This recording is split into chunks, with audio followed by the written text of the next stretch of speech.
coaches said, we're not playing. That creates a Title VI issue, and the African-American athlete, it demonstrates that the African-American athlete in college is the most powerful individual, some of the most powerful individuals on that campus. It was going to cost them $1 million or more a game if they did not field or if they didn't suit up for that game. And that's a powerful support and foundation for why those leaders, or the president and the chancellor, step down over this. Without that, in my opinion, you have protests and so forth and so on, but I don't think you have a reaction or an action by the leadership of that school. And so that's a great lesson for many of these students at various campuses. We've heard it at Yale and others. That athletic piece and that Title VI piece, which will cost the colleges money, is a great leverage piece for these activists. And I'm really happy to see Absolutely. New generation of young black activists. This is who are residents of athletes, That's right. who are scholars. This is reminiscent of SNCC, the Southern Christian Leadership Conference, where young people led, where Black Lives Matter.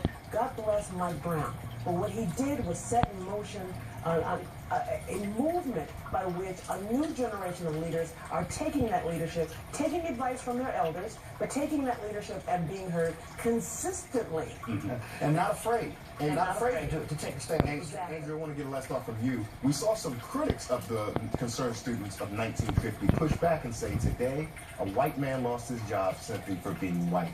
Do those folks have any ground to stand on? No, I mean, clearly, we don't know what world they're living in, but these are not new issues, and I think that what students have been able to do is really shine a spotlight on the underbelly of racism and intolerance and bigotry. This is happening across college campuses across America, and these students have really risen up and been able to inspire a lot of us, but there are a lot of students that still struggle with these issues. And one thing that I really want to learn more about is how these students are mentally processing all of this. This is very traumatic to go to a college campus and not feel like you're welcome, to experience racism, to have all kinds of things put in your face every day. How can you focus on academics in that kind of environment? Absolutely. Thank you so much for that.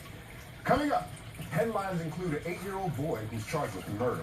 Ohio requiring prison inmates to pay to stay, yet still subjected to conditions that can lead to tuberculosis. We'll hear from a former inmate. Plus, gospel legends Kim Burrell, Fred Hammond, Israel Houghton, and Donnie Clerton tell us what goes on behind the scenes of their Festival of Praise tour. And you will never guess what one woman found in a can of sauerkraut. Of course, you know, it's What the Hell Thursday. For the latest news, stay up to date and informed at news1.com. Hit me up with your thoughts on Twitter at Ray Baker Media or at News One, and on our News One Facebook page. It's 15 after the hour. Stay with us. We'll be right back.